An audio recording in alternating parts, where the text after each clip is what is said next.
Okay, thank you very much. How's the day been? Great, okay. I'm Dr. Robert Hauser. I'm Director of the Parkinson's Disease and Movement Disorder Center at the University of South Florida. I'm going to talk about the new concepts and future treatments for Parkinson's disease. I want to thank our sponsors today. And I also want to thank our wonderful staff, especially Melinda and Kelly. I think they're both out of the room, but they put it together. Round of applause. And Kelly, thanks for inviting me here to speak today. She's not here, but I appreciate the opportunity. Also, we're partnering with the National Parkinson Foundation on the symposium today. Thank you to the NPF. Okay, so here we go. What I'm going to try and do is in just 1 hour or less teach you about 90% of what I've learned about Parkinson's disease in 30 years. And I'm not kidding. So fasten your seatbelts. So I do a lot of consulting work for pharmaceutical companies, and these days it's generally considered good practice to let audiences know about that. So there's a list of some of the companies that I've consulted with. So here we go. So Parkinson's disease, everybody knows, is a very common disorder. It occurs more in older individuals. The average age of onset is 60. If we look at a group of people 60 and above, it occurs in about 1% of individuals. And as we go up in age, when we hit a group of individuals 80 and above, it's about 2%. But there's also a lot of people on the younger end of that scale. So at our center, we see a lot of people in their 50s, a good number in their 40s, some in their 30s, and even a few in their 20s. And that's important when I begin to tell people how they'll do, because generally I'll say medications do pretty good for about 7, 8 years, but a lot of people run into a lot of difficulty 12, 13, 15 years out. So if you're 75 when you're diagnosed, maybe that's not too bad. But if you're 40 when you're diagnosed, boy, that's not so great. And even if you're 60, that's not so great. So that really gets back to all the research we're doing to try and slow progression of this disorder. Now, this is a picture of the brain, a stylized picture of the brain. And when I was in medical school, well, a long time ago, but even when we would teach medical students, let's say 15 years ago, we would really just focus our lectures on this area right here. These are dopamine neurons.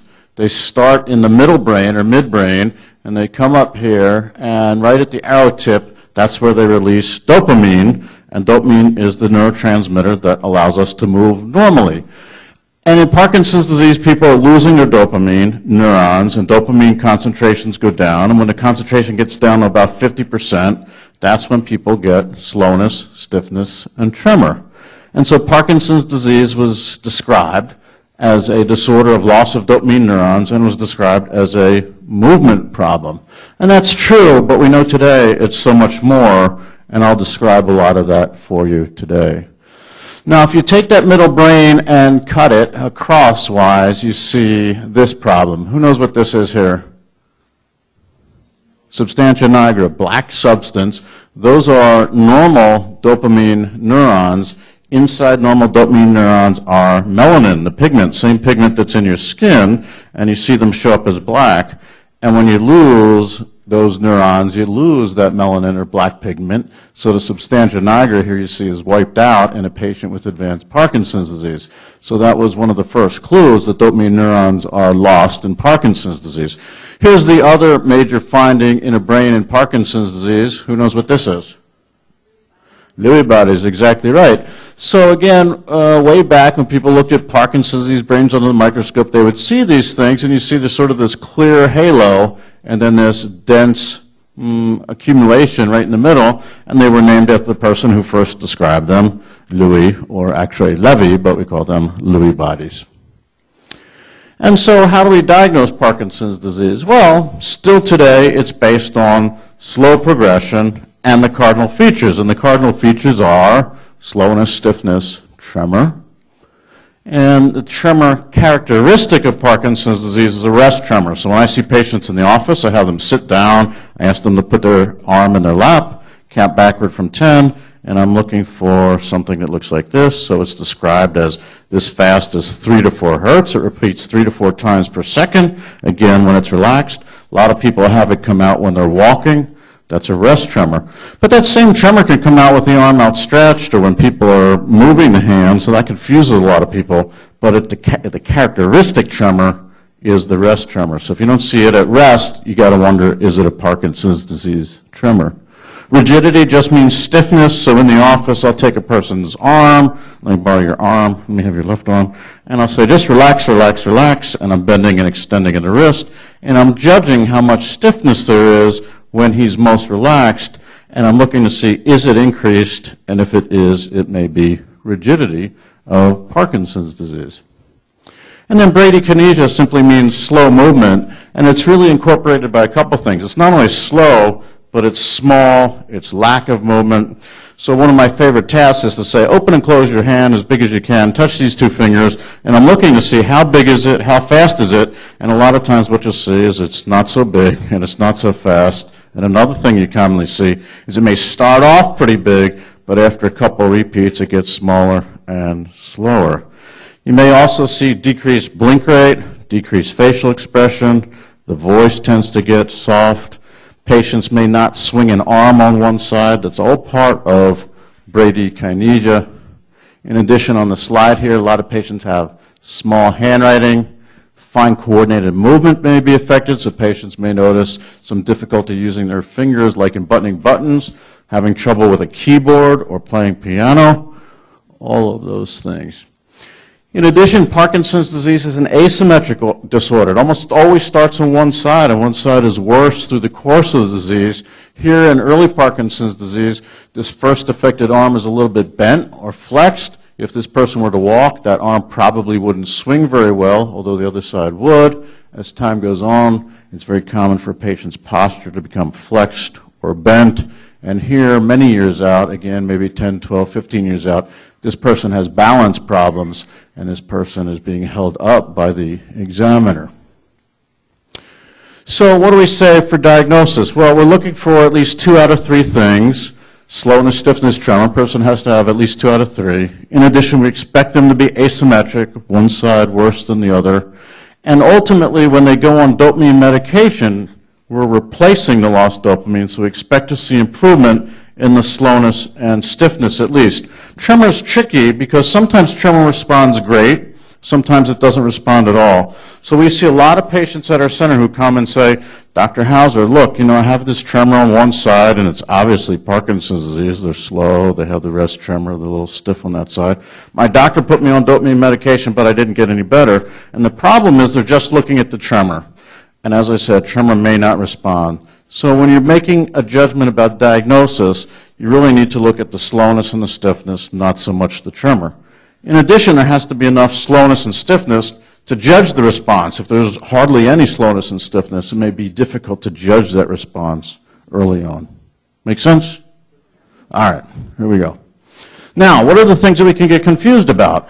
Well, this is a short list, but one of the things is, what if a person's on medications that block dopamine in the brain? Person's brain is making a normal amount of dopamine, but the dopamine receptors, the things that receive dopamine, are being blocked. And these are things like antipsychotic medications. Most people know if they're on antipsychotic medications, usually it's because they're having hallucinations like schizophrenics. But also sometimes they're used, quote, for sleep. We don't like that at all, but sometimes we come across patients who are on antipsychotics for sleep. Sometimes patients are on them for agitation. Anyhow, if they block dopamine, they can cause a Parkinson-like picture. They cause slowness and stiffness because there's not enough dopamine stimulation in the brain. In addition, there are anti-nauseant medication. Here's one, metoclopramide. Its brand name is Reglan. It does the same thing. It blocks dopamine in the brain to reduce nausea, but by blocking dopamine in the brain, it causes slowness and stiffness. So when we see a patient who has slowness, stiffness, and maybe tremor, one of the first things we ask is, what medications are you on? And we're looking, are they on any of these medications that might cause Parkinsonism, i.e. slowness, stiffness, tremor. Now, the other major thing that can be confused with Parkinson's disease are these atypical Parkinsonisms. These are disorders of the brain. In these disorders, people are losing dopamine neurons, but they're also losing the neurons that receive dopamine. So these look a little bit different. These tend to be symmetric from side to side. They tend to have little or no tremor. The key is when they're given dopamine medication, there's little or no response, and they tend to have early speech and balance problems. So when there's a student or resident in the office with me and they see a patient, I may say to them, I ask them a question, I say, if I could only know one thing about this person who's billed as having Parkinson's disease, what's the one thing I would want to know to confirm that diagnosis? Kelly knows. Okay, Kelly got it. But the answer is, what happens when you give them dopamine medication? The main dopamine medication being Sinemet or Levodopa. If they take it and their slowness, stiffness, and perhaps tremor improve a lot, that's a good indication that they have Parkinson's disease. But if they have one of these disorders, usually they won't respond to dopamine medication because the neurons that receive dopamine don't respond, and they can't respond to medication. I'll show you that in a second. But anyhow, there are two common ones. One is called PSP, progressive supranuclear palsy. Key findings, these people have difficulty moving their eyes down, and they fall. So very often the story is that the first sign is balance problems, and they're falling within the first year of having any problems at all. The other common one is multiple system atrophy. These people have loss of neurons in various parts of the brain, so they get autonomic problems. These are automatic functions, so they tend to say, well, I lose my urine involuntarily. They may have erectile dysfunction if they're men. They may also have problems when they get up. Their blood pressure falls down, so they get lightheaded. They may have balance difficulty, and their reflexes are increased. So this is a very common disorder that we see a lot of. And the usual story is, I went to my neurologist. He recognized that I was slow and stiff. He said, you have Parkinson's disease. He put me on dopamine medication. I didn't get any better, so he sent me here. And if we say, well, what's been going on? Do you have tremor? No. Are you different from side to side? No. Are you having any other problems? Well, yeah, I have balance problems. Oh, okay, what else? Oh, I lose my urine from time to time. That sounds like MSA, not Parkinson's disease, and that person probably won't respond to dopamine medication. And the difference is, in Parkinson's disease, they're just losing dopamine neurons. So when we give dopamine medications, the dopamine receptors on this blue structure here can receive the dopamine medication and respond. In these atypical Parkinsonisms, the blue structure that contains the dopamine receptors is also degenerating so that it can't respond to Parkinson medications. Does that make sense? How many people here have Parkinson's disease? How many people have an atypical Parkinsonism? Amazingly interesting. Okay, well, very interesting. So maybe 1% of the patients in this audience say they have an atypical. In our office, when we see patients, I would say it's probably 50% have atypical Parkinsonism. And at our expert center, we probably tend to see a lot of those patients because they're difficult to diagnose and difficult to take care of. Okay. The other common disorder that can be mistaken for Parkinson's disease is essential tremor. Essential tremor generally causes tremor with the arm outstretched, or when people are using the hand, usually won't cause tremor with the arm relaxed. The tremor tends to occur in families, so very often brother, sister, mother, father might have tremor. Family history present in 70%. 60-70% of the time, the patient will say, if I take some alcohol, my tremor is reduced. Let's see this. Raise your hand if you have Parkinson's disease. Out of those people, how many have tremor? Okay, it's supposed to be about 70%. It looked like it was about 90% in this audience. How many here believe that alcohol reduces your Parkinson's disease tremor? Just a few. Okay, maybe like 2%. Okay, good. So in general, alcohol is not thought to reduce a Parkinson's disease rest tremor. There's some reports that it might reduce a postural or movement tremor of Parkinson's disease. And in essential tremor, there should be no stiffness or slowness. So These days, we also have another tool to help us, and that's a brain scan. We have a brain scan. We call it a dopamine brain scan. The technical word for it is a DatScan, and it looks like this.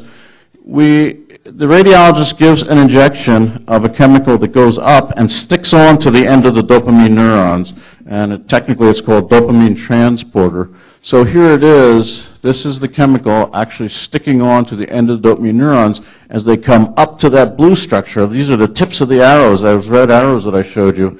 And when you have a full complement of dopamine neurons, you get these nice big plump commas. Here they are. But in Parkinson's disease, you lose neurons from the back to the front, so the comma turns into a dot or a circle. So this person has Parkinson's disease. Well, I shouldn't say that. This person has lost dopamine neurons back here, and presumably is worse on the opposite side, because in the brain, this side controls that side. So this is the asymmetric loss of dopamine neurons. Here's somebody who's even worse off. They've lost dopamine neurons on this side and this side. So in cases where we're not sure what the diagnosis is, this scan can be very helpful, but it only tells us whether the person has lost dopamine neurons or not. And it's abnormal in all the conditions in which people lose dopamine neurons, and that includes Parkinson's disease and all of those atypical Parkinsonisms I mentioned. It's normal in healthy individuals, those who have essential tremor, those who have medications that block dopamine, and those who have tremors or slowness for psychological reasons. So even in Parkinson's disease, it's not 100%. It's about 95%. And we do reserve it for cases when our examination doesn't give us a clear diagnosis. If someone comes in and it's clear, it's asymmetric, there's slowness, stiffness, tremor, if the diagnosis is clear, we say, I'll let you know that there's such a scan in case you hear it somewhere else, but you don't need it if the diagnosis is clear. If it's not clear what the diagnosis is, and it might be one or other in these categories, then if it can provide help to us in making a diagnosis, we'll talk about moving forward. Okay. So now the new view of Parkinson's disease. Well, it became clear in the last 5 to 10 years that there's a lot more than just slowness, stiffness, and tremor involved in Parkinson's disease. People have loss of sense of smell, sleepiness, sleep problems, constipation, depression, anxiety, fatigue, and after 10 to 12 years, many people have thinking and memory problems. So there's a whole slew of what are called non-motor features in Parkinson's disease. Okay, anybody other than Kelly know what this is? When the story of Parkinson's disease is written, this is probably going to be one of the key findings. Okay, this is the Contorsi kindred. Contorsi is a city in Italy, and this is a family that originated in Italy. This couple is known to have existed in the 1700s, and this is 11 generations of that family. And there are 592 known individuals in that family, of which 60 have Parkinson's disease. So this family has familial Parkinson's disease, which is unusual. Most times Parkinson's disease just pops up here and there, so we call that sporadic. But in this case, it ran in this family rather heavily. So this was a family that was known to have Parkinson's disease in it, and ultimately a number of blood samples were sent to NIH, and the team at NIH analyzed it, and in fact they found a mutation, and they found a mutation in a protein, and that protein was called, anybody but Kelly? Anybody know the protein? Alpha-synuclein. Protein was called alpha-synuclein. So we all read the report and said, what the heck is alpha-synuclein? Because none of us had heard of it before.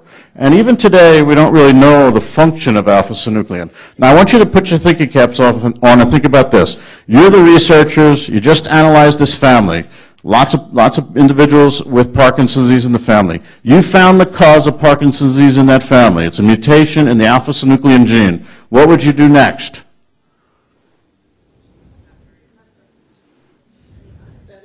Study other people. So you run to your office or clinic and you say, okay, you people not in that family of Parkinson's disease, I want to test your genes for that mutation.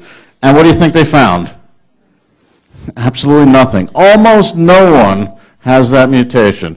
Very, very few people. I think there's 2 other families in the whole world who have that mutation. All right. So how could it be so important? Well, it turns out it is amazingly important. And the reason it's amazingly important is because they did one more thing. And the one more thing they did was they said, all right, so there's a problem in that family, in that protein, alpha-synuclein. And remember those Lewy bodies, and we see this aggregate here? Some smart people in the lab said, let's make a stain for alpha-synuclein, and let's just check these Lewy bodies and see if there's any alpha-synuclein in those Lewy bodies. And guess what they found? Those Lewy bodies are packed with alpha-synuclein. That's what's there. And we're not talking just the family now. We're talking about essentially everybody with Parkinson's disease. That's what those Lewy bodies are, packed with alpha-synuclein. So what does that tell you? It's connected. I mean, something's going wrong with the brain's handling of alpha-synuclein, even if you don't have a mutation in the alpha-synuclein gene. Okay, so the next part of the story is a pathologist named Brock said, well, you know, we see alpha-synuclein in that midbrain, but I wonder where else it could be. And now people over the years develop more sensitive stains for alpha-synuclein. So he said, I'm going to take lots of brains in my laboratory who have some alpha-synuclein deposits, and I'm going to put them in order from the least to the most, and that might tell me where it starts in the brain and how it progresses through the brain over time. And what he saw is it seemed to start in two places. The brains with the least alpha-synuclein accumulation, it seemed to start down the bottom here, and it seemed also to start here. Anybody know what that is? That's the smell nerve, the olfactory nerve. Anyhow, it then seemed to progress up the bottom of the brain, coming up to the midbrain in what he called stage 3, and then over time continued up all the way up here to the cortex where thinking and memory occur. And that last part, thinking and memory, that made good sense because people with Parkinson's disease tend to get thinking and memory problems late, 10, 12, 15 years, so that made a lot of sense. But what happened when this was published, it made people think a lot. Well, what's going on down here and what's happening right here? Well, this one's easy. What happens when your smell nerve is affected? You may not be able to smell so good. Down here is a little bit more complicated, but I'll tell you about that in a minute. Now, our group accidentally fell into the story in this way. We were very interested in cell transplantation as a treatment for Parkinson's disease. Parkinson's disease patients are losing dopamine neurons. What would happen if we took fetal dopamine neurons and implanted them in Parkinson's disease patients? The hope was those fetal cells would make dopamine and help those patients do better. It would increase dopamine levels and hopefully keep those dopamine levels nice and high so those patients would be better. And we were able to show that the transplants seemed to persist in a number of ways. We weren't really able to prove that it helped these patients. But the interesting thing was 14 years after one of the patients had had these transplants, the patient passed away, and when we examined their brain, what we saw was something like this. This is from another group, but they have a really nice picture, so I'm using that. This other group saw the same thing. In the fetal cells that were transplanted, they saw Lewy bodies right here. So think about that. This is 14 years in our case, 16 years from this other group. Cells that are 14 to 16 years old have Lewy bodies. Lewy bodies, that's the same as having Parkinson's disease. How do cells that are 14 to 16 years old get Parkinson's disease? Well, it suggested that what was happening was somehow the disease or the disease process was being transferred from the patient's brain into these cells. Pretty crazy, right? But that opened up this whole idea of thought that I'm going to tell you about that I think is the key to ultimately curing this disease, really. And so from that, it spurred a lot of laboratory work about the protein alpha-synuclein. And alpha-synuclein looks like, generally, these first two panels here. Sometimes it's unfolded, and a lot of times it's sort of in this spiral that we call a helix. So it's in a helix a lot of times, and then it unfolds, and it goes back into the helix, and it sort of goes back and forth like that. But the idea is sometimes when it unfolds, it may bump into a neighbor, and then when they come together, they get stuck together. And that's a problem, because once they're stuck together, they can't fold back up. And when you have a few of them stuck together, that's called an oligomer. Oligo meaning a few, and this is called a sheet or a beta sheet, beta amyloid sheet. And so what seems to be happening is you have alpha-synuclein, and if it unfolds and hits a neighbor, you start to get this aggregation into these beta amyloid sheets right here. And as this occurs, you start to get more and more. And not only that, remember what happened with our fetal cell transplants. It looks like if you have these oligomers, a couple of these stuck together in the sheet, they can get out of the cell and come into a nearby cell. And once you have them stuck in the unfolded state, if a neighboring protein unfolds, it can clamp right onto it, glom right onto it, and then you get more and more accumulation. So once you have some that are stuck in that sheet, they serve as a template for nearby proteins, and the process then is self-propagating. And that kind of explains what I showed you from the pathologist. Remember I showed you it starts at the bottom and just seems to go up and up and up. It goes from cell to cell to cell, and once you have that sheet form, it makes nearby cells, nearby proteins, once they unfold, they get stuck in that state, and it keeps going on and on right through the brain. And this is just another way of showing it. I want to make one point. Here on the membrane, you see it's in that curly Q. Sometimes it can unfold, and here is when a couple of them get together in an oligomer. They're misfolded, they come together in aggregation. And I just want to show you the Lewy body is what happened when a whole bunch of them get together. But interestingly, the Lewy body is probably not toxic. The Lewy body is probably a way to get rid of these oligomers, and it's probably these smaller aggregates that actually do damage that are probably toxic. And that makes things a little bit complicated, because if you just look at total alpha-synuclein in the brain, if you're just looking at a whole lot of Lewy bodies, that might not be too bad. So we have to think about ways to measure, perhaps, and decrease the number of these oligomers. So that makes it a little bit tricky when we start thinking about treatment. So what's happening in Parkinson's disease? Well, I would say at the heart of Parkinson's disease is this propagation, which means ongoing process, of abnormal aggregation, this clumping of the alpha-synuclein protein. And why do we know that? Well, I told you in the Contorsi family, they found a mutation in the alpha-synuclein gene. Probably what that's about is in that family, alpha-synuclein is stickier than normal, so when it unfolds, it makes it really sticky. There are also some people in whom, if they have a normal gene for alpha-synuclein, but rather than having the normal 2 copies, if they have 3 copies, they get Parkinson's disease, probably just because there's more alpha-synuclein floating around, so it's more likely that 2 proteins may unfold at the same time and run into each other. And then also, there are some other gene problems that we know about that seem to be associated with clearance systems. Probably all of us have a little bit of this issue that alpha-synuclein unfolds and hits a neighbor and gets stuck as a 2 together or 3 together, but we have a clearance system that the system recognizes that that's not right. There's some misfolded proteins there, it gets rid of them, but in some individuals, if that clearance system isn't working, that allows this process to go on.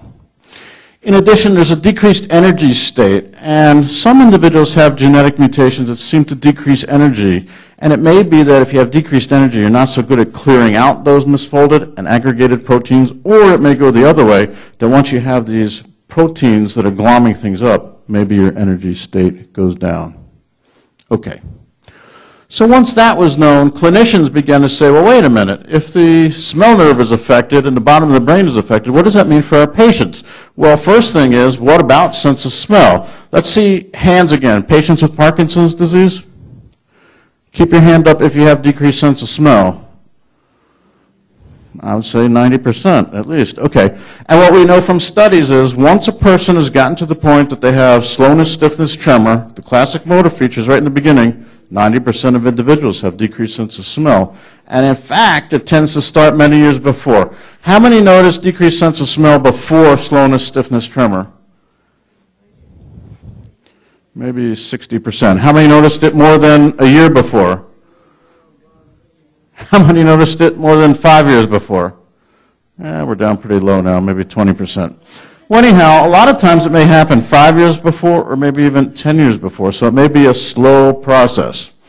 Anyhow, so that's one thing that happens. The other thing that's very common is REM sleep behavior disorder. REM sleep is when you're dreaming. So if you ever look at your bed partner and you look at their eyeballs under their eyelids, you may see them moving all around. That's when they're dreaming. Normally when a person dreams, they're atonic, meaning they just lay there. There's a shut-off switch in the brain, but people who have REM behavior disorder lose that shut-off switch, so they're said to act out their dreams. They hit, they kick, they cry out. That's REM sleep behavior disorder.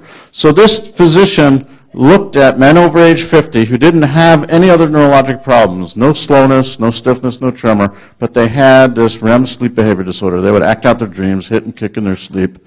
And he followed them over time, and what he saw was that, in his case, he noticed 40% went on to get Parkinson's disease or similar disorder. And other studies now who followed individuals longer, it's up to 60 to 70%. So this is a very common precursor to Parkinson's disease motor problems, and it's very common in Parkinson's disease as well. So let's try it again. I think I know how many people have Parkinson's disease. How many people with Parkinson's disease have REM behavior disorder? Maybe about 50%. Yeah, it's thought to be even more common than that. So we said that Brock saw synuclein deposition starting in the smell nerve, and so a decreased sense of smell way before slowness, stiffness, tremor is common. And it turns out REM behavior disorder probably occurs down here at the bottom of the brain. Now what else? Well, it turns out the synuclein issue occurs outside the brain too. It occurs in the nerves to the automatic or autonomic nervous system. These are particularly nerves to the gut and nerves to the heart. This is a study that looked at colon biopsies, and they stained those biopsies with a synuclein stain, and they saw synuclein deposition in those nerves in the colon. And as a matter of fact, there have been studies where investigators have asked their patients with Parkinson's disease, did you ever get a colon biopsy? And they say, yeah, years ago. And they went back and pulled out those biopsies, and they found that there was synuclein deposition back then. So that might be one of the first things that happens. There may be abnormalities in the gut way before things happen in the brain. In addition, if you look in midlife, if you look at constipation, constipation is a risk factor for the later development of Parkinson's disease. Not everybody, but it's a risk factor. In addition, if you look at the heart with certain imaging studies, you can see that the nerves to the heart are affected. It doesn't seem to be important clinically. It doesn't cause stroke or cardiac MIs or heart failure or anything like that. But if you look with sophisticated imaging techniques and probably on certain kinds of EKGs, you might be able to see this effect. So the picture that's emerged is there's a pre-motor picture of Parkinson's disease. Loss of sense of smell, I can't see my own slide, REM behavior disorder, and cardiac sympathetic denervation. In addition, there are midlife risk factors. I mentioned constipation. There's a couple more. Sleepiness is one of them. And so it begs the question, ultimately what we want to do, let's say 10 years from now, we want to identify people who have Parkinson's disease cooking in their brain, even before they get slowness, stiffness, tremor. We want to identify them, make the diagnosis, and have a therapy to stop the process right there, or at least slow it, so that they never get slowness, stiffness, tremor. And how might we do that? Well, we might start with a smell test. Suppose when you see your primary care doctor at age 50, he gives you a smell test. If it's decreased, we might go on to get a dopamine brain scan and think about whether you have Parkinson's disease in the brain. EKG might help us identify those problems in the heart nerves. Dopamine brain scan I talked about already, and colon or skin biopsy might show synuclein deposition pretty easily. Now, one of the things we're working on with the Michael J. Fox Foundation are biomarkers. So biomarkers are tests. These are things like blood tests, urine tests, and this particular large study is called PPMI, Parkinson's Progression Markers Initiative. And it's first started with individuals who have early Parkinson's disease, and there were two main goals: to identify these kinds of tests to make the diagnosis, but also to be able to track the disease over time. And why is that so important? Because we want to have therapies that slow progression of disease. And right now, we're not that good at being able to identify the rate of progression of disease. And if we have a therapy that slows it 30%, how can we tell? Because right now, we can monitor patients when they're first diagnosed. If they don't go on medication, we see them getting worse. But as soon as we put them on an important medication like Sinemet or Levodopa, they get better. Well, their symptoms get better. Did their underlying brain get better? Not really. So the medications patients are on influence what they look like. how do we really track the underlying disease? So this is an effort to identify tests that help us track the underlying disease. And so some preliminary results so far show that if you look at the spinal fluid, which is the fluid that bathes the brain, you see decreased synuclein, presumably because the synuclein is clumping up in the brain and not getting into the spinal fluid. We'd like to have better markers, things that are easier to get to, and investigators are looking for that. But this is just give you an idea. Now, I said that we really want to diagnose patients even before they have slowness, stiffness, tremor, so the study is expanding into that group of individuals. Well, how are we going to find those individuals? Well, the first part is patients who've had, or individuals who have decreased sense of smell. So the Fox Foundation is doing a big, wide survey. Anybody over age 60 who has decreased sense of smell can either go on the Fox website, or we have little surveys. If you mail in to the Fox Foundation that you have decreased sense of smell, they'll send you an actual smell test where you can actually do it, send the results back to them. If your sense of smell is down, they will invite you to get a dopamine brain scan, in which case you'll then be invited to participate in this study. Some sites are also looking for people who have REM behavior disorder, diagnosed by a rigorous overnight sleep test. And then this is also expanding to genes. I'll show you in a minute. There are about 20 genetic mutations that we now know are associated with Parkinson's disease, the most common of which is called LRRK2. All of these gene mutations put together only account for about 10% of all Parkinson's disease. So there's still 90% of Parkinson's disease we don't know what the cause is. So to find a single cause or a single kind of Parkinson's disease and evaluate it is very tough. But the way we're doing this is Jewish people with Parkinson's disease, we think LRRK2 gene mutation accounts for about 15%.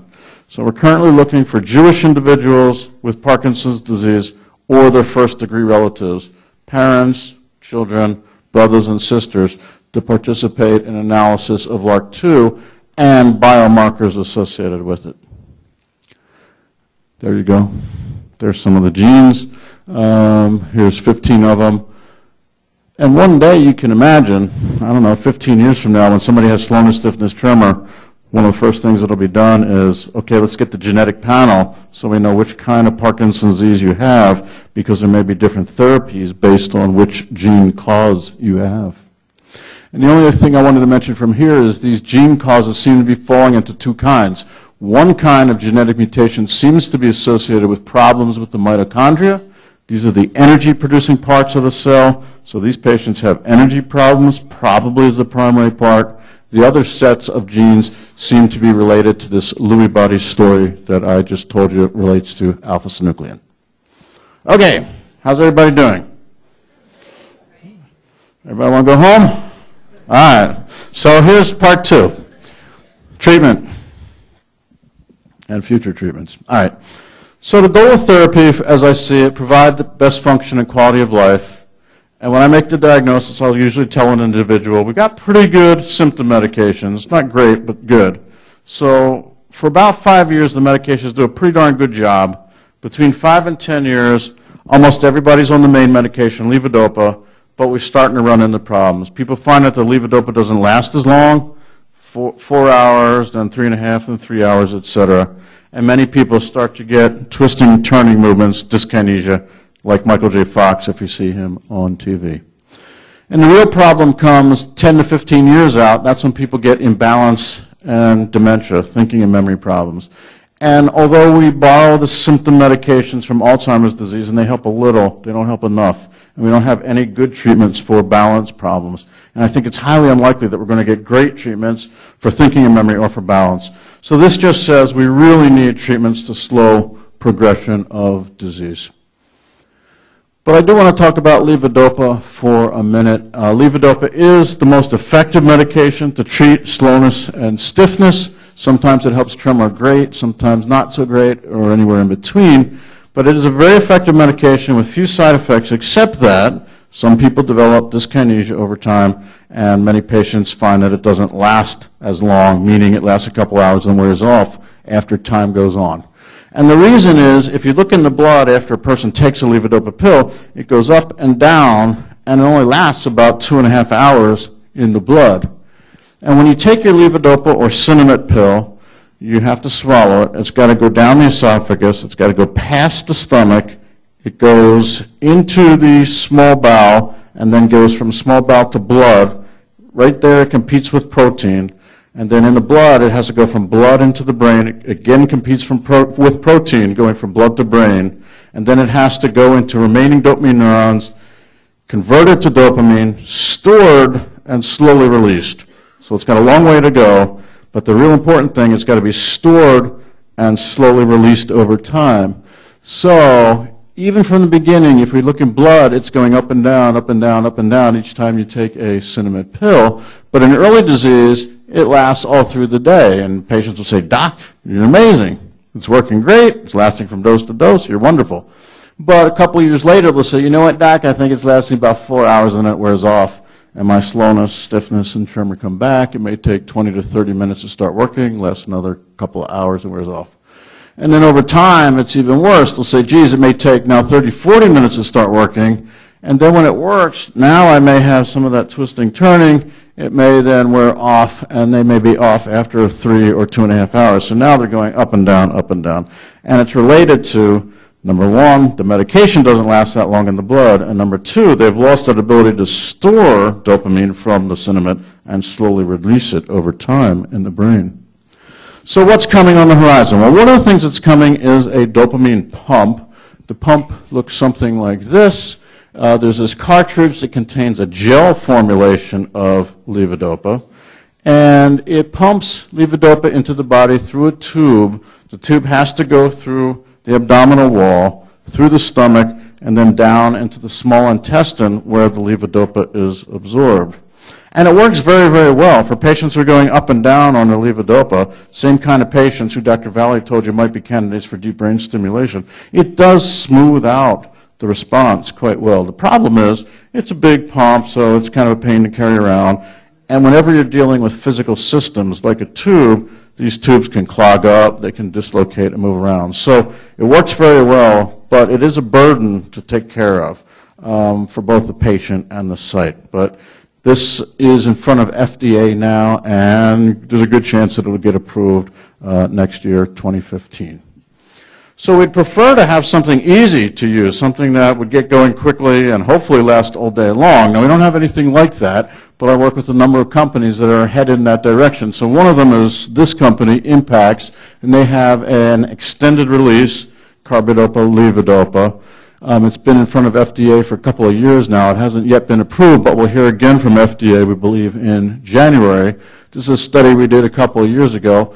Patients who have fluctuations on levodopa, when they take the regular levodopa, they improve through 2 hours and then they wear off like this dotted line. On this new extended release, they improve through 2 hours and then they don't wear off as quickly. And here, all through 3 hours, 4 hours, 5 hours, 6 hours, they're doing better than if they had been on the regular levodopa. And this is an interpretation, but if regular levodopa lasts about 3 hours, maybe this drug might last about 5 hours. We have to see because it hasn't really been evaluated that way. But hopefully it'll start as quickly as regular levodopa and hopefully last longer. And many patients can go from about 5 doses a day of regular levodopa to 3 or 4 of this. So we'll see what happens when. Well, Impax is the name of the company. IPX066 is the investigative name of the drug. Rytary, we believe, will be the brand name of the drug. And then there are a couple other long-acting oral formulations of levodopa that are further behind in the pipeline. One comes from Intec Pharma. This is an Accordian Pill. This is levodopa on this folded-up film that then gets put into a capsule. Oh, here it is, I see. And then once the capsule gets absorbed, this unfolds and it slowly releases the levodopa. There's another company called Dopamine that's been working on this gastric retentive. That means it kind of sits in the stomach and slowly releases levodopa. So both of these probably can be given 3 times a day. They're trying to see if it might be given twice a day and maintain levodopa levels, and we will see. So those are some efforts to make these long-acting levodopa. Now, one thing is that there's a lot of buzz in, if you follow the business news, this was in the business news just recently, is an inhaled levodopa. And the idea is if you inhale it through this kazoo-like mechanism. It can get into the lungs and into the bloodstream and up to the brain pretty quick, so hopefully you get a quick response. It doesn't last very long, so it's considered a bridging therapy. So this is for patients, if they feel like their levodopa is wearing off, they can take it and hopefully it'll carry them over until their next oral pill starts working.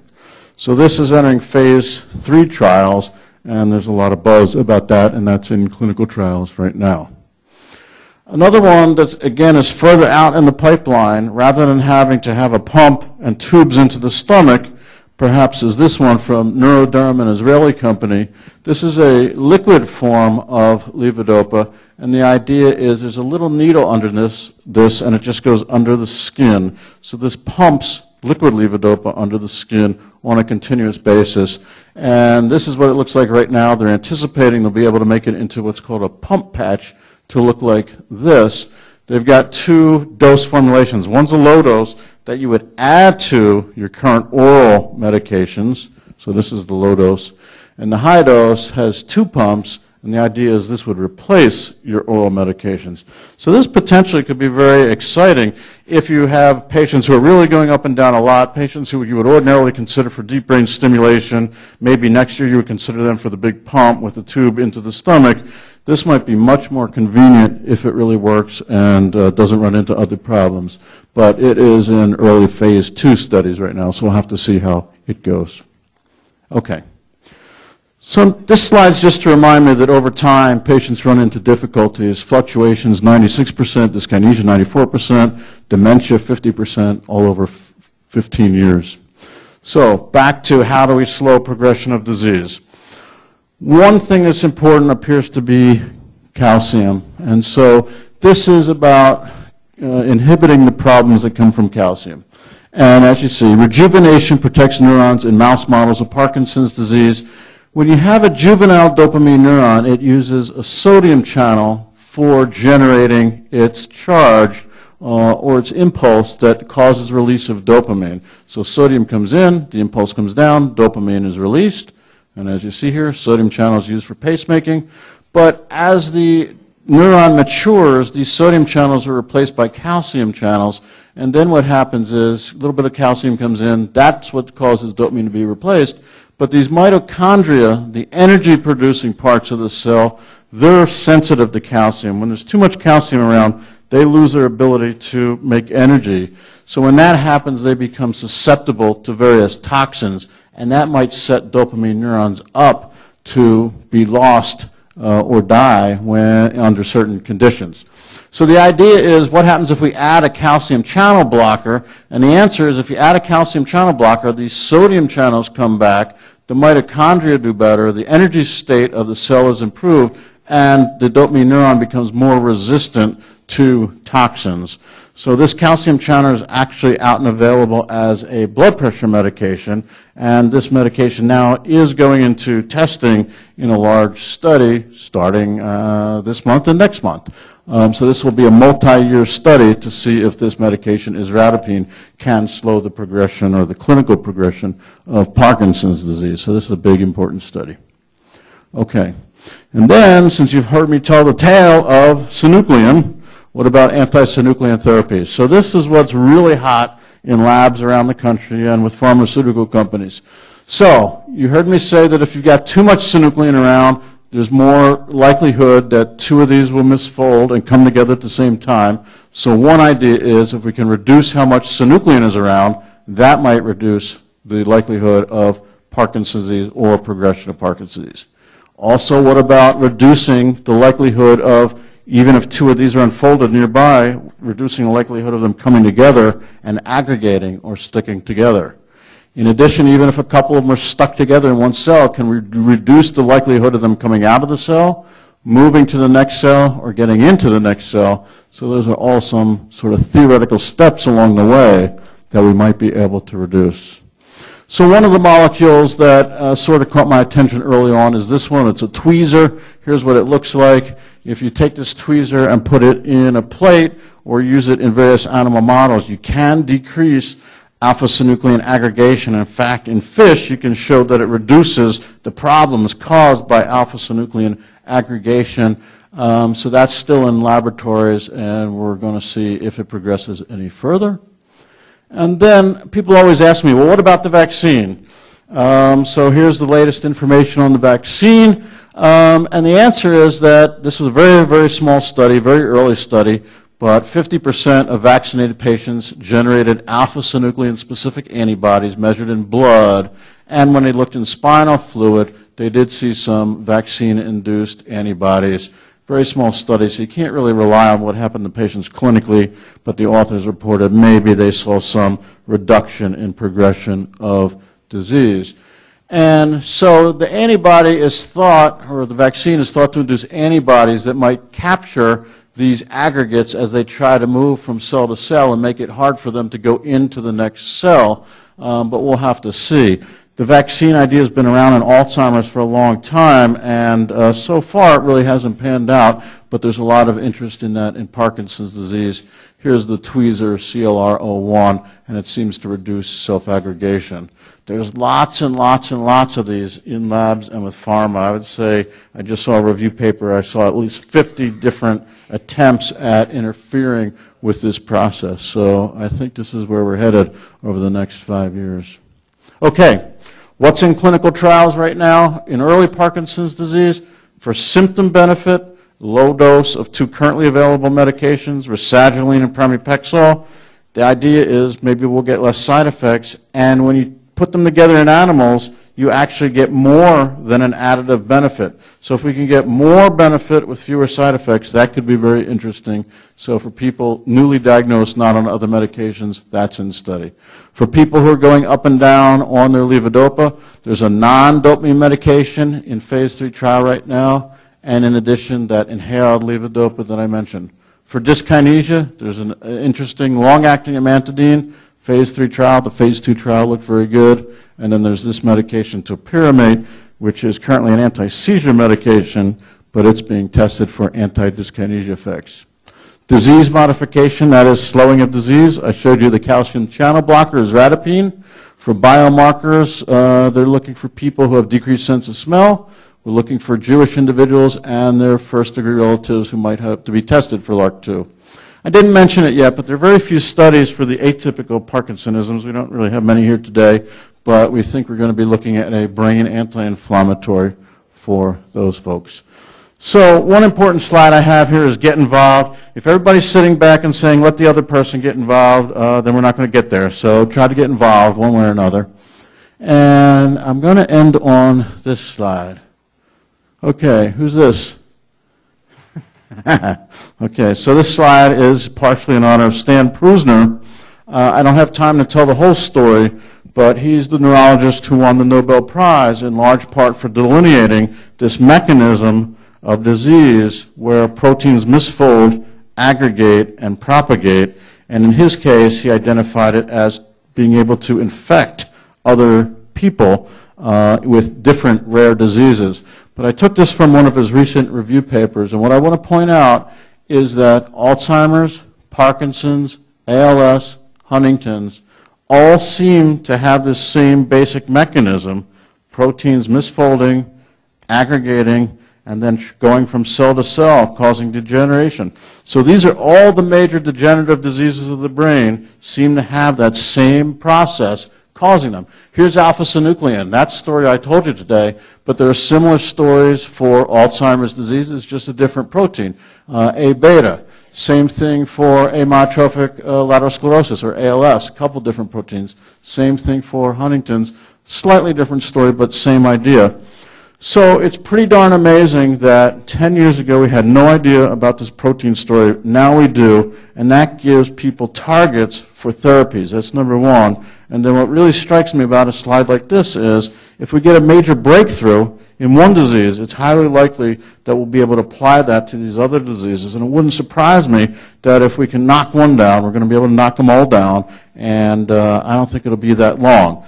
Now, when I say I don't think that it'll be that long, I have to caution you that, things happen in the lab first, and then they have to be tested in people, and that does take a long time until it can be proven to be safe and effective. But we now have our sights set on these targets, and there's so much activity going on in labs and within pharmaceutical companies.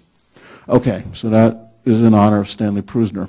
So that's it. Thank you very much. That's 90% of what I know.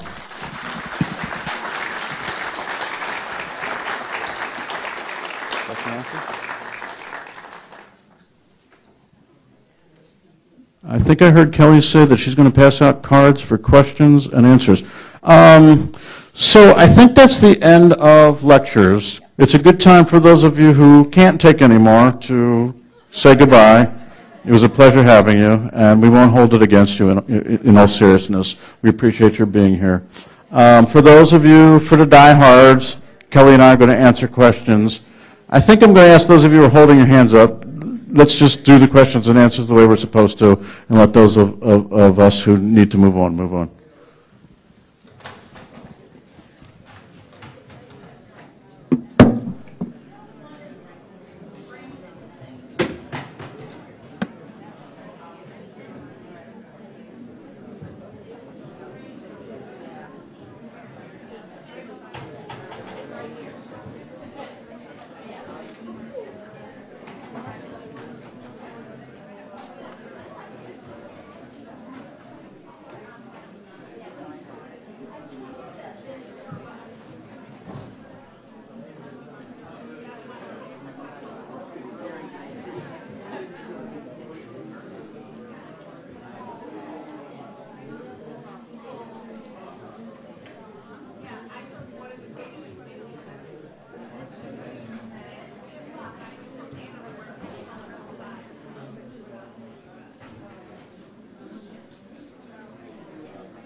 About the taking of medication, when you take the medication, it goes into the esophagus, and it mixes with the protein in the small, what is that? So it competes with protein Competes with it, for yeah. absorption. So that's why, like, if you have a burger and then you take your pill, it's not going to work as well.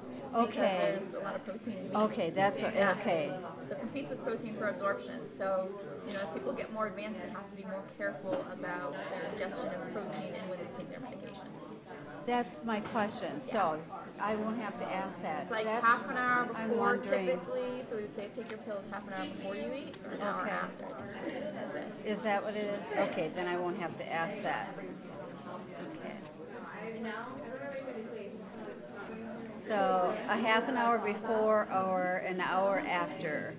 Yeah, take your pill half an hour before you eat or an hour after. Okay, all right. So that's the other question.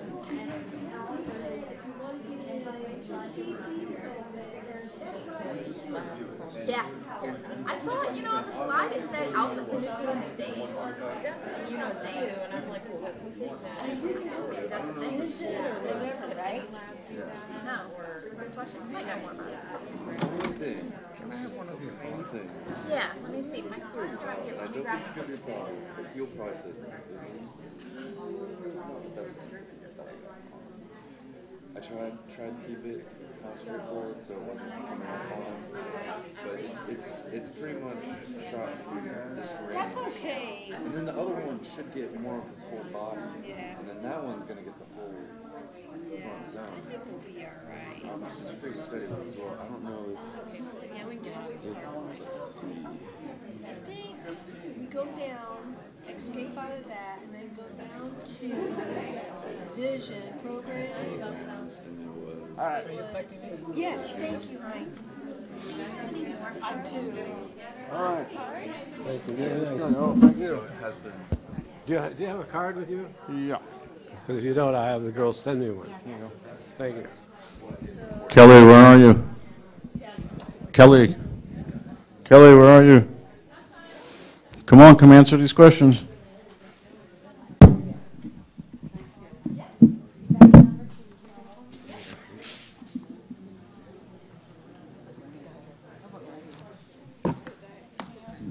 Okay, the first question is, you mentioned atypical Parkinsonisms do not respond to typical Parkinson medications. What is used to treat the symptoms? Well, these patients are really hard to help. And so we usually try levodopa. We take the dose way up and see if there's any benefit. Usually there's not. And then we take the dose down. And usually when we go all the way down to 0, the patient will say, I'm a little worse on none than on like 400. So we often go back to 400. And then the one trick we have is these patients may respond somewhat to amantadine. So we always try amantadine, although that can cause hallucinations. So if a person's already having thinking and memory problems or hallucinations, we may not be able to do that. And that's what we have. And for patients who have balance problems, there's no medication that really helps balance. So this is a type of disease that we really need better treatments. So that's why I'm kind of excited about this study coming up where we'll look at a brain anti-inflammatory to see if we can slow progression. Okay, I don't know the answer to this. This is for you, Dr. Hauser. What effect does gluten have on tremor? No effect known.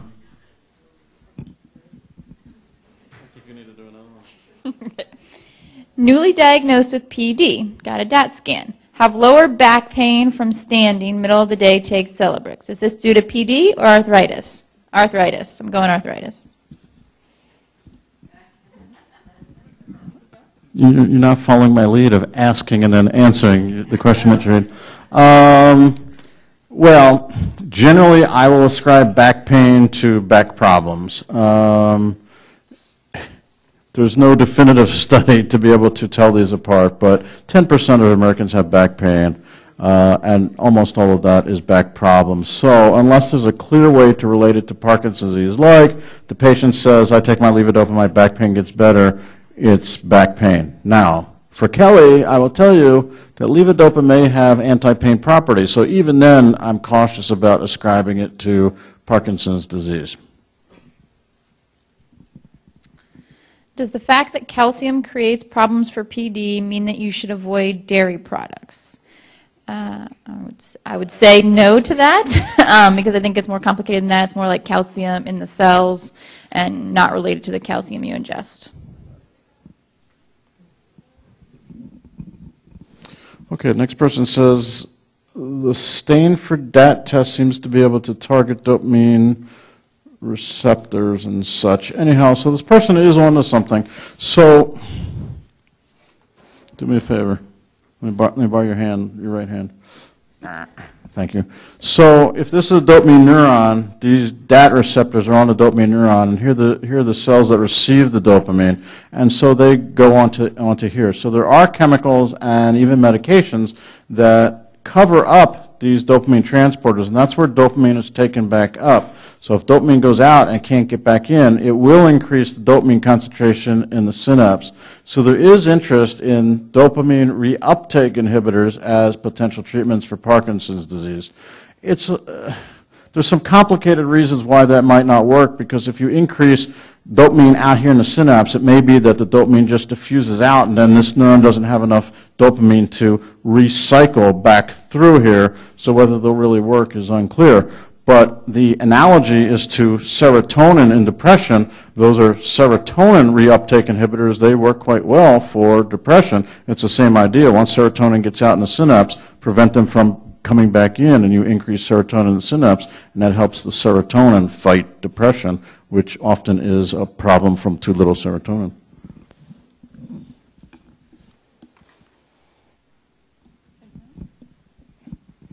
Does Parkinson's affect the inner ear, hollow noises, or rumble? I would say no to that, although you can get hallucinations with Parkinson's disease, which could be auditory. So you could hear things that other people don't. Okay, so can generic carbidopa levodopa tend to cause more dyskinesia than using brand name drug? So the answer is that the FDA regulates that brand name drug has to be pretty tightly the same from lot to lot. It can vary very little. Generics are pretty much bound by that same thing, but the key is the generics can vary from the brand by about 15%. So they can be 15% more or 15% less than the brand. So if your physician is titrating your response, you may get to a good place, and then the issue is if you switch the type of drug that you're on, whether it's switching from a low generic to a high generic, or high generic to a low generic, or even to and from brand, and you're sensitive to changes, it may be because you're switching the type of levodopa you're on. So you may run into a problem switching from a generic to the brand or brand to generic, etc. So the key is if you're doing well, you want to keep an eye on what type of levodopa you're on and try to stick with it. You mentioned memory loss comes later, but for my father, diagnosed about 3 years ago, his memory and ability to perform simple tasks like follow instructions or do any mechanical work is very hard. Yeah, so we talk about sort of the average, that for a typical Parkinson's disease, patients don't run into significant memory and thinking problems until 10, 12, maybe 15 years out. But I think even for most patients at diagnosis, there's some level of cognitive impairment. But I would say this is unusual for 3 years after diagnosis.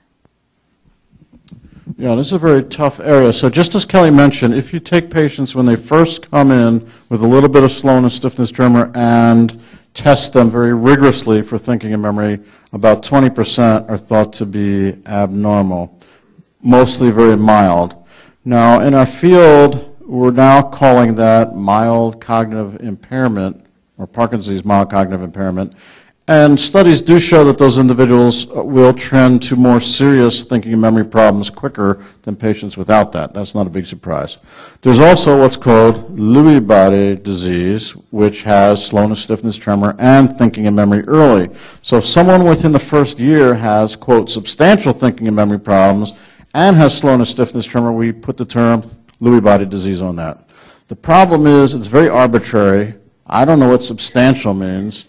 And in the brain, you tend to see the same kind of Lewy body deposits, except you tend to see more of them up in the cortex, in the thinking and memory area. So it's sort of this arbitrary designation, which I have a feeling one day will be swept away, And it's just a continuum. Some patients may get substantial thinking and memory problems early because the Lewy body pathology is very prominent up top early on. Most Parkinson's disease, it's the pathway that I showed you that starts at the bottom, takes a long time to get to the top, and then there's going to be some patients everywhere in between. So I think that Lewy body disease and Parkinson's disease is probably an arbitrary dividing line that will probably go away. Does the oligomer block dopamine? Oligomer? So I think the question was asking about, Dr. Hauser was talking about the alpha-synuclein that clumps together, multiple clumps, and that's what actually damages the cells that produce the dopamine. So in sort of a roundabout sort of way. It doesn't block dopamine, though. Yeah, you're absolutely right. It doesn't block dopamine. It causes toxicity, and the exact mechanism by which it does it is an area of hot investigation, but it's not clear right now. Let's see. Brother-in-law had Lewy body dementia, which I just talked about. Husband has tremors, severe in hands, manic depression, any connection, any concern. Brother-in-law. Is this person here? Brother-in-law. Oh, father-in-law. So are these two people related?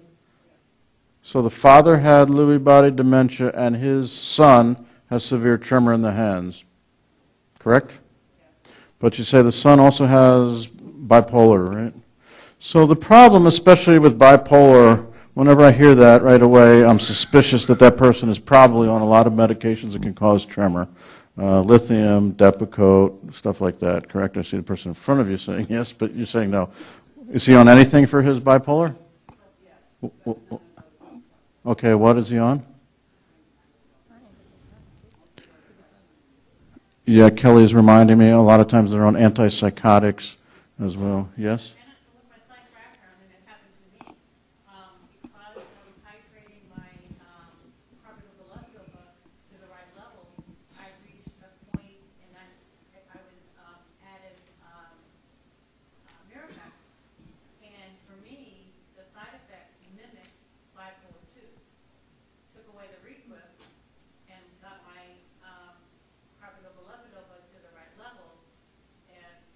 So did you become manic? Is that what I'm hearing?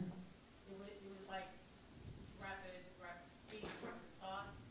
Once the requip was taken away, once the cinnamon was properly titrated, it went away. And you didn't have a history of bipolar? Yeah, very interesting. It doesn't surprise me. Yeah, doesn't surprise me, although I haven't heard that exactly. Yeah, yeah. Yeah. Okay, makes sense. All right, so back to yours. I'm still suspicious he's on something. Almost anything we could choose for bipolar has the potential to cause tremor, although you say severe tremors. I'm still putting my money on a medication-induced tremor. But yes, if his father had what's called Lewy body dementia and he has tremors, it's certainly possible that there's a connection. And as you heard me say, Lewy body disease and Parkinson's disease are very closely related and probably the same disorder. So it's possible that he has something very similar. That's all I can say. Thanks. Went to my GI for colonoscopy and asked if he would check biopsy for Lewy bodies. He has never heard of the presence in the colon and did not know what stain to use or if his lab could process it. Dr. Hauser? I saw something on the slide. Yeah, so I don't think we can blame him for that. I mean, these things are all, quote, research things. So, you know, these are things that I show you that go on at research universities where that group is interested in that, so they set it up ahead of time and do all those fancy things. I suspect if I called them up and said, I'm going to have a colon biopsy and I want to know if you would do that, they would, for me, they would probably say no, you know, as part of a protocol and all that stuff, so I don't even think we could do it that way. Okay, Kelly, I think I saw one that was addressed to you, so here you go. Which I have no idea how to answer. Okay, so I always ask my patients to remember 3 words when they come in for their exam. And they don't like that test. And so one of my patients gave me 3 words to remember. And let's see if I remembered it. Alex, cold hands. May not have been in that order. Is that right? 2 out of 3. All right. You can count me as abnormal then. Is the tester here? Yeah, he's right there. So did you get him or not? No. No. Okay, try again. Abnormal, okay. The Alzheimer's Association states 50 to 80% of Parkinson's disease patients will develop dementia. The typical onset of dementia is 10 years from the diagnosis of PD. Is this accurate? I don't know about 80%, but would you say that's yeah. Yeah, so good data that I showed is from what's called, I forgot what it's called, but it's by Healy. Oh, the Sydney study, because it comes out of Sydney, Australia. So at 15 years, they said that their data showed that 80% have some cognitive issues, with 50% having dementia. Dementia is defined as having cognitive difficulty sufficient to interfere with everyday activities. And again, you can see that that's kind of vague and fuzzy, because mild cognitive impairment means you have identifiable cognitive impairment, that a person has some complaint, it's backed up by you being able to see it on neuropsych testing, but it's not enough to cause problems with everyday activities. So then you debate, well, what's an everyday activity? Trouble finding your keys, problems remembering phone numbers, you know, where's the line between everyday activities and less than everyday activities? This question asks if they should quit taking their calcium supplement. So same thing, no, don't stop your calcium. Keep up the calcium. What is the relationship between PD and restless legs? What medications for RLS? So we know that with Parkinson's disease, it's the loss of dopamine-producing neurons, and we use dopaminergic medications. And in restless legs, we also use dopamine medications. Typically, the most effective are the dopamine agonists, Mirapex, Requip, Nupro patch. Sometimes we use other medications like methadone. As far as the etiology of RLS. Etiology of RLS unknown. Interesting, when you use scans like DatScan, you do see a mild decrease in dopaminergic neurons, and the #1 treatment, the primary treatment these days, is dopamine medication, and they're quite effective in most cases. The relationship between RLS and Parkinson's disease is unclear. There were some publications that suggested patients with RLS are at increased risk of Parkinson's disease. More recent publications suggest that's probably not true, but we do see RLS in our Parkinson's disease patients, and that probably is increased. But it's pretty fuzzy. Okay, someone here wrote, have the various proteins you mentioned, for example, alpha-synuclein, been isolated and characterized? And the answer is yes. I will tell you, I tried to do a fair amount of reading about alpha-synuclein this past week, and boy, it's getting really complicated. Some papers are saying there are all sorts of forms that this protein can take, and exactly how they come together and what forms they can take when they come together, and what forms cause damage has gotten so complicated, it's really over my head. So I actually asked the author of the Tweezer paper whether he had any more information. He actually sent me some papers I already read, and my comment back to him was, well, thanks, but I already read these papers, and by the way, I'm trying to get up to date on alpha-synuclein. It's gotten so complicated, it's really over my head, and he didn't respond. But anyhow, the answer is alpha-synuclein has been all the amino acids have been sequenced, and some of the forms that it can take are known. I will also tell you that some of the investigators are talking about strains of alpha-synuclein, so you may be missing a little piece of it here and there, and that may also dictate what the clinical picture looks like and how the disease goes. But, you know, we're sort of getting on the frontiers here, which is hard for me to keep up with and hard to understand. What is the relationship between first signs and symptoms and later onset of dementia? I don't know if that means timing. I think we talked about the timing, that something like 10, 12, 15 years after diagnosis is when people have more significant problems with cognition. Did that answer the question? REM sleep, depression, anxiety, And whether those people are more at risk for getting dementia? Don't know the answer to that. Well, the answer is yes, to some small extent. I don't know what we do about it at this point. These are all papers that look at populations of individuals and look for these risk factors. Yeah, so I think this is why it's important to look at the potential treatments for mild cognitive impairment, see if we could push off more serious cognitive impairment. I think that's what we can do. This one's for you too, Dr. Hauser. Regarding REM behavior disorder, what mechanism overrides skeletal muscle paralysis normally present in REM sleep? The brain. I don't know the answer. But I think I can answer this one. It says in the REM study, are masks good for improved PARC? So here's what I know. People who have sleep apnea, who aren't moving air and oxygen in and out, those people do get prescribed CPAP, which is the mask connected to a machine. It opens the airways and helps them get air and oxygen in and out. So if you have obstructive sleep apnea, masks are good to breathe, and I always hate to think of these dopamine neurons and other neurons in the brain that are sort of struggling to stay alive. If you're not getting air and oxygen to them, boy, I imagine that they're teetering on between life and death. So they need air and oxygen.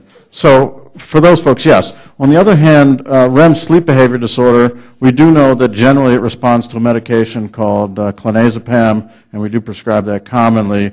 REM sleep behavior does not respond to CPAP, so that would not be a good treatment for that. Okay. Here, I don't know if you can, that one. I couldn't really understand it. Okay, what's it say? Basically what I'm asking you, I know you're doing a study right now on a certain group of people, Jewish people. My maternal grandmother had, I remember, was treated for arthritis. They had the same symptoms I do, symptoms of simplified. My mother was, same symptoms, was treated for Parkinson.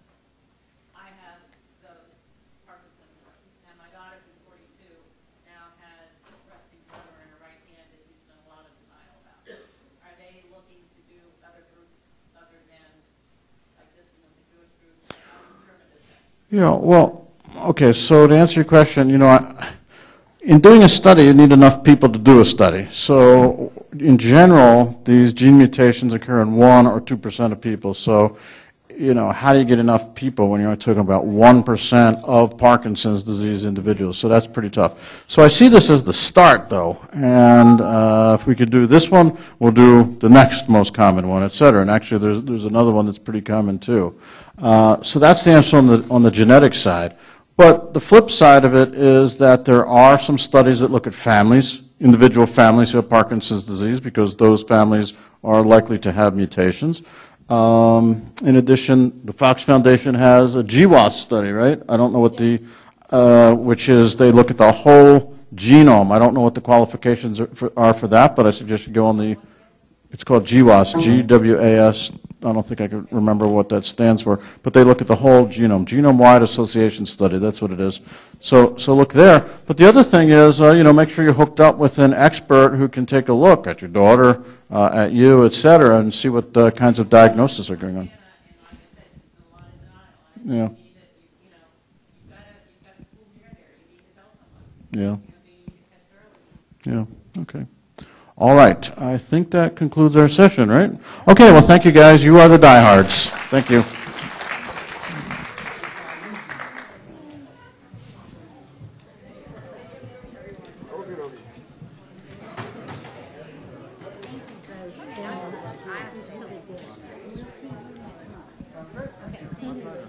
Hi.